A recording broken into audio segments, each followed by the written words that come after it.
یہ چینل بات کرتا ہے اٹھا کے منہ بشاہوں سے، جہاں کو باخبر کرتا ہے یہ مفلس کی آہوں سے۔ ناظرین گرامی السلام علیکم ورحمۃ اللہ وبرکاتہ۔ آج کی بات خاص بات میں آپ لوگوں کا استقبال ہے۔ ناظرین گرامی میں انصار عزیز ندوی اس وقت دن بھر سے آئی ہوئی کچھ اہم ترین خبروں کی تفصیلات لے کر آپ لوگوں کی خدمت میں حاضر ہوں۔ تفصیلات میں جانے سے پہلے آپ کو بتا دوں کہ آج کے دونوں پرائم ٹائم شائع ہو چکے ہیں، جس میں اہم ترین خبروں پر تبصرہ ہوا ہے۔ جن احباب نے نہیں دیکھا جائیں دیکھیں، دوسروں تک پھیلانے کی کوشش کریں، لنک کو شیئر کریں۔ ادارے کی مضبوطی، ناظرین گرامی آپ لوگوں کی مضبوطی آپ جانتے ہیں کہ آپ کو کرنا کیا ہے، نیچے اس کی تفصیلات ہیں۔ آئیے پہلی خبر کی جانب بڑھتے ہیں۔ کرناٹک کے اے ڈی جی پی آلوک کمار نے پیر کو کہا کہ منگلورو آٹو رکشہ دھماکے کا ملزم شارق پہلے you a P a case میں ملوث تھا اور فرار ہو گیا۔ انہوں نے کہا کہ ملزم کی اس دہشتگرد تنظیم سے رابطے ہیں جو پوری دنیا میں پھیلی ہوئی ہے۔ انہوں نے کہا کہ ہم کہہ سکتے ہیں کہ ملزم کی سرگرمیاں اس دہشتگرد تنظیم سے مستثر ہیں جس کے تار پوری دنیا میں پھیلے ہوئے ہیں، اس لیے اس نے واقعہ انجام دیا۔ ناظرین گرامی آپ کو معلوم ہونا چاہیے کہ منگلور کے ایک علاقے میں آٹو رکشے میں ایک شخص جو ہے اپنے ساتھ ایک خاص چیز لے جا رہا تھا، جو بیچ میں دھماکہ ہو گیا۔ اس کے بعد سے جو ہے کرناٹک میں اس وقت پکڑ دھکڑ جاری ہے اور مختلف قسم کے بیانات سامنے آ رہے ہیں۔ ناظرین کرناٹک میں بی جے پی رکن اسمبلی ایم پی کمار سوامی کو اس وقت مشکل حالات کا سامنا کرنا پڑا جب وہ ہاتھیوں کے حملے میں ہلاک خاتون کے کنبے سے ہمدردی کا اظہار کرنے پہنچے تھے۔ مہلوکا کے گھر والے غمزدہ تھے اور جب بی جے پی رکن اسمبلی وہاں پہنچے تو ان سے لوگ طرح طرح کے سوال کرنے لگے۔ عوام کو جب بی جے پی لیڈر سے اطمینان بخش جواب نہیں ملا تو انہیں دوڑا دوڑا کر کے پیٹنا شروع کر دیا تھا، اور یہی صورتحال پورے بھارت میں بن رہی ہے ناظرین گرامی بی جے پی لیڈران کے ساتھ، یہاں تک کہ ان کے کپڑے بھی پھاڑ دیے۔ پولیس جوانوں نے سرگرمی دکھاتے ہوئے ایم پی کمار سوامی کو لوگوں سے بچایا اور انہیں محفوظ مقام پر لے گئے ہیں۔ ناظرین گرامی آج الامین کمبل پوش ہائر پرائمری اسکول میں یہاں پر آج کنڑا راجیہ سبھا کا ایک خصوصی پروگرام منعقد کیا گیا تھا یہاں کے سیمینار ہال میں، اور اس موقع پر الگ الگ طرح کے اسکول کے طلباء نے کلچرل پروگرام پیش کیے، ثقافتی پروگرام پیش کیے، اور راجیہ سبھا ایوارڈی غوث شرٹی کو جو ہے اس موقع پر ان کو اعزاز سے بھی نوازا گیا۔ اس موقع پر مختلف مہمانان کرام موجود تھے، جس میں جو ہے سیف اللہ جو بی ای ٹی کے ہیں، اور سوشل ایکٹیوسٹ جے شفیع اللہ، اور نعت خواں مبین منور صاحب جو شاعر ہیں، اور اردو کے ڈیلی اخبار پاسبان کے ایڈیٹر ان چیف عبید اللہ شریف صاحب، مولانا مظفر عمری صاحب، اور بھی بہت سارے لوگ موجود تھے، اور طلباء نے بہترین انداز میں کلچرل پروگرام پیش کر کے یہاں موجود طلباء کا اور مہمانان کے علاوہ سرپرستان کا دل جیت لیا۔ ایک عرصے کے بعد کمبل پوش درگاہ میں یوم کنڑا منایا جا رہا ہے، تو آپ اس پورے اتسو کو لے کر کے کیسے محسوس کرتے ہیں؟ دیکھیے، کرناٹک کے سبھی شہریوں کا یہ فرض بنتا ہے کہ ہم کرناٹک راجیہ سبھا منائیں۔ ہم 1 نومبر کو کرنا چاہتے تھے، لیکن کئی وجوہات کے بنا پہ نہیں کر پائے، تو آج جو ہے پہلی بار بڑے شان و شوکت کے ساتھ جو ہے ہمارے بچے اچھا پروگرام پیش کر رہے ہیں۔ ہمارے اسکول کے جو ٹیچرس ہیں انہوں نے بھی اس کے اوپر کافی محنت کی ہے۔ انشاءاللہ یہ ہر سال جو ہے اسی طریقے سے اچھے طریقے سے منایا جائے گا۔ آج اس ہمارے کرناٹک راجیہ سبھا کے اس موقع پر جو ہے ہمیں ہمارے بیچ جو ہے غلام محمد سریڈی صاحب، جنہیں اس سال راجیہ سبھا ایوارڈ سے نوازا گیا ہے، وہ ہمارے بیچ ہیں۔ ہم ان کا بھی جو ہے آج ان کا کیا کہتے ہیں پریزنٹیشن وغیرہ بھی کر رہے ہیں، کیونکہ اس سال جو بھی ایوارڈز دیے گئے ہیں اس میں صرف ایک ہی ہے جو اقلیت سے تعلق رکھتے ہیں، اور ان کو کرناٹک راجیہ سبھا ایوارڈ سے جو نوازا گیا ہے وہ ہم سب کے لیے ایک فخر کی بات ہے۔ لیکن آج جو اسکول کا ماحول بنا ہوا ہے تو یہ ایک دوسرا ہی ماحول ہے۔ یہاں کے لوگ ذمہ دار ہیں، انہوں نے اسکول کو بہت اور کنڑا اتسو جو بنا ہے اس میں یہ بتاتا ہے کہ ہم دوسرے لینگویج کو بولیں بھی تو ہمارے جو اسٹیٹ کی لینگویج ہے اس کو بہت عزت کرتے ہیں۔ اس کا ایک ایویڈنس آج اس کا ನಾನು ಕನ್ನಡದಲ್ಲಿ ಮಾತಾಡೋದು ಕನ್ನಡ ರಾಜ್ಯೋತ್ಸವ ಇಷ್ಟು ಸುಂದರವಾಗಿ ಮಾಡ್ತಾ ಇದ್ದಾರೆ, ಮೊದಲು ಎಲ್ಲೂ ಆಗ್ತಿದ್ದಿಲ್ಲ ಈ ಸಾರಿ ನಾನು ನೋಡಿದ್ದೀನಿ। ಈ ಸಾರಿ ಇಷ್ಟು ಅರ್ಥಪೂರ್ಣವಾಗಿ ಕನ್ನಡ ರಾಜ್ಯೋತ್ಸವವನ್ನು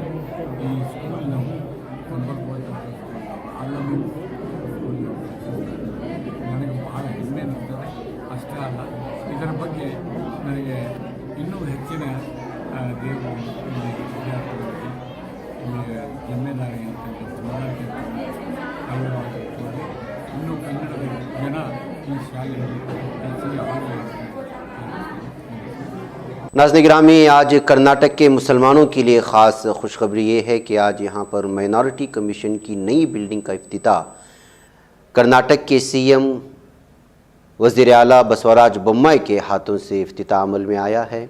आपको मालूम होना चाहिए कि कर्नाटका माइनॉरिटी कमीशन की इस बिल्डिंग में अब कर्नाटका उर्दू अकेडमी भी होगी और इसके अलावा कर्नाटका माइनॉरिटी कमीशन और कर्नाटका माइनॉरिटीज़ डिपार्टमेंट कोऑपरेशन वगैरह की जो है सारे के सारे दफातर इसी बिल्डिंग में होंगे और यहीं से पूरा काम होगा।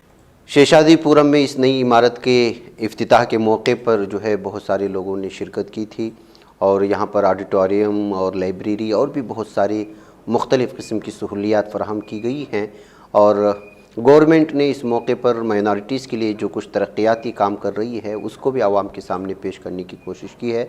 बहकैफियत आपका अंदर का मंजर वगैरह देख सकते हैं।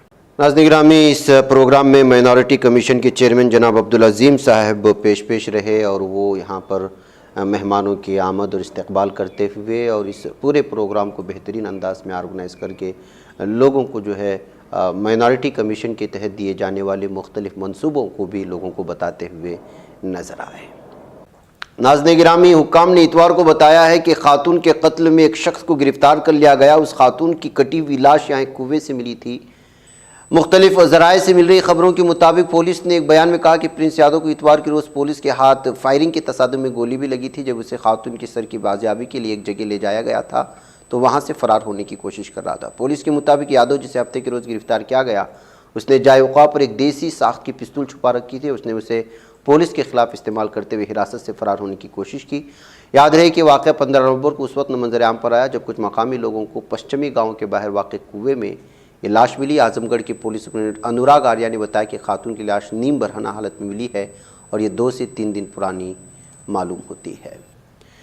नाज़रीन, 7 नवंबर को सुप्रीम कोर्ट ने 2012 में दिल्ली की छावला में हुई इज्तिमाई मदरी मामले के तमाम कसूरवारों को बरी कर दिया। इस फैसले के बाद मुतासरा के घर वाले बहुत नाराज़ हैं और सदमे में हैं। वही इस मामले वही दिल्ली हुकूमत ने मुतासरा के ख़ानदान की जानिब से नज़रसानी की दरख्वास्त दायर करने का फैसला कर लिया है, जिसे दिल्ली के LG विजय कुमार सक्सेना ने मंजूर कर लिया। सालिसिटर जनरल तुषार मेहता को हुकूमत ने केस की पैरवी के लिए मुकर्रर किया है।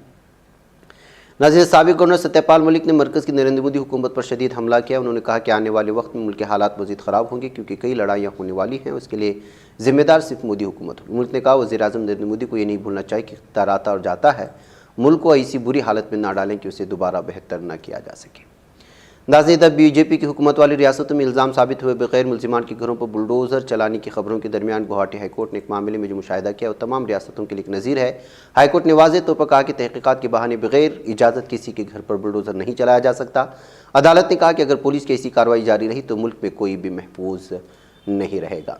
नाज़रीन, पाकिस्तान अफगानिस्तान के दरमियान मौजूद सरहदी यानी ड्रोन लाइन पर पाकिस्तानी फ़ौज और तालिबानी फ़ौज एक बार फिर आपस में मुतसादिम होती हुई दिखाई दी। इतवार के रोज़ दोनों ममालिक के दरमियान ज़बरदस्त गोलीबारी हुई है, जिसमें एक पाकिस्तानी सरहदी जवान की मौत भी वाक़ हो गई, जबकि कई लोगों के ज़ख्मी होने की इत्तलात भी मौसूल हो रही हैं। गोलीबारी इतवार की देर शब तक होती रही, जिसकी वजह से माहौल में कशीदगी पैदा हो गई। नाज़रीन, तुर्किया सदारती दफ्तर महकमे इत्तलाआत के सरबराह फ़खरुद्दीन आल्तोन ने कहा है कि हम आखिरी दहशतगर्द के गैर फ़ाल होने तक अलहदगी पसंद दहशतगर्द तंजीम PKK YPG के खिलाफ ऑपरेशन जारी रखेंगे। नाज़रीन, नेटो के सेक्रेटरी जनरल येंस स्टोल्टनबर्ग ने कहा है कि तुर्किया और सदर रजब तय्यब एर्दोगान ने अनाज राहदारी मुआहदे की तौसीर और कैदियों के तबादले में बहुत कलीदी और अहम किरदार अदा किया है। येंस स्टोल्टनबर्ग ने बैनुल-अक़वामी सतह पर तुर्किया के असर रसूख और स्वीडन व फिनलैंड की इत्तेहाद की रुकनीत के अमल का जायज़ा पेश किया। नाज़रीन, शाम के इलाके में ऐन अरब में अलहदगी पसंद दहशतगर्द तंजीम के दहशतगर्दों की तरफ से तुर्किया की ज़िला गाज़ी आंतब की तहसील कारकामश पर राकेट हमले के नतीजे में 3 अफराद हलाक और 10 ज़ख्मी हो गए हैं। दहशतगर्दों के फायर करदा राकेट गोले एक हाई स्कूल, 2 घरों और कारकामश सरहदी चौकी के करीब एक ट्रॉलर पर गिरे हैं। सिक्योरिटी फोर्सेस और एक एम्बुलेंस को इलाके की तरफ भेज दिया गया है। नाज़रीन, सरकारी दौरे के एक हिस्से के तौर पर फ़िलिपाइन में मौजूद मुत्तहिदा अमरीका की नायब सदर कमला हैरिस के खिलाफ मनीला में मुजाहिरीन के ग्रुप ने एहतजाज किया। मुजाहिरीन ने बेनज़ीर कहते कि जिन पर नारेदश थे, कमला हारिस हम आपका खैर मकदम नहीं करते, कमला फ़िलिपाइन को हथियार न दो, अमरीका नंबर 1 दहशतगर्द, फ़िलिपाइन में रियासती दहशतगर्दी बंद करो, अमरीका हमारे समंदरों से निकल जाओ। नाज़रीन, इसराइली फ़ौज ने मकबूजा मगरबी किनारे के शहर जिनीन में छापामार कार्रवाइयों में एक फ़िलिस्तीनी को शहीद कर दिया है। फ़िलिस्तीनी वज़ारत सेहत की जानिब से जारी करदा बयान के मुताबिक इसराइली फोर्सेस ने जिनीन में रात के छापों में 5 अफराद को ज़ख्मी किया, जिनमें से एक की हालत तशवीशनाक बताई जाती है। बताया गया है कि पेट में गोली लगने से शदीद ज़ख्मी होने वाला फ़िलिस्तीनी इब्न सेना अस्पताल में दम तोड़ गया। ناظرین گرامی، بتایا جا رہا ہے کہ اسرائیلی زیر محاصرہ غزہ کی پٹی میں جبالیہ پناہ گزین کیمپ میں 22 افراد کے لقمہ اجل بننے والی آگ حادثاتی طور پر لگی تھی۔ اس موضوع پر غزہ میں منعقدہ پریس کانفرنس سے خطاب کرتے ہوئے اٹارنی جنرل محمد النحل نے بتایا کہ جبالیہ علاقے میں لگنے والی آگ کے واقعے میں قصدی عمل کا مشاہدہ نہیں ہوا ہے۔